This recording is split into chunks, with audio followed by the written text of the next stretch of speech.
சும்மா சொல்லுங்க, இது எப்படி இருந்துச்சு உங்களுக்கு? இங்க எப்படி நம்மளோட ஸ்டாஃப், நர்ஸ், மேடம் எல்லாம் எப்படி கேர் பண்ணிட்டாங்க? ஓகே. ஆல்ரெடி எனக்கு வந்து என்னோட ஃப்ரெண்ட் தான் சஜஷன் பண்ணியிருந்தான். ஸோ அதை பேஸ் பண்ணி தான் நாங்கள் இங்கே வந்திருந்தோம். ஸோ அவனுக்கு நார்மல் டெலிவரி ஆயிருந்தது. ஸோ அதை நாங்கள் சஜஸ்ட் பண்ணி தான் வந்தோம்.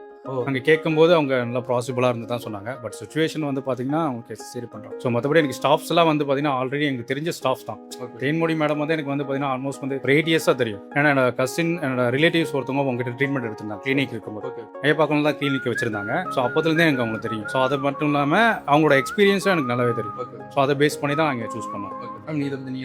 ஆக்சுவலி நான் ஃபர்ஸ்ட் டைம் வந்து தேன்மொழி மேம் என்னோட ஹஸ்பண்ட் தான் ரெஃபர் பண்ணி கூட்டிகிட்டு வந்தாங்க. நான் ரொம்பவே ஹாப்பி அண்ட் சாட்டிஸ்ஃபைட். ஏன்னா நான் பர்சனலாக எனக்கு நிறைய ஹெல்த் இஷ்யூஸ் இருந்துகிட்டே இருந்துச்சு. அவ்வளோ அழகாக எனக்கு கொண்டு போனாங்க.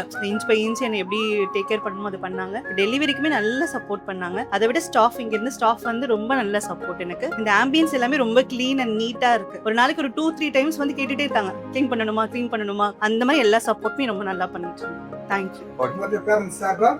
நண்பர்கள் சார்பாக எல்லாருக்கும் வாழ்த்துக்கள், நன்றி. மருத்துவமனையில் இருக்கிற குழந்தை குழந்தைங்க மருத்துவ மேலே வளர்ச்சி அடையணும். 100 ஆண்டு 10 ஆண்டு வாழணும். ஹாஸ்பிட்டல் மருத்துவம் மக்களும் சரியாக நல்லா இருக்கும்.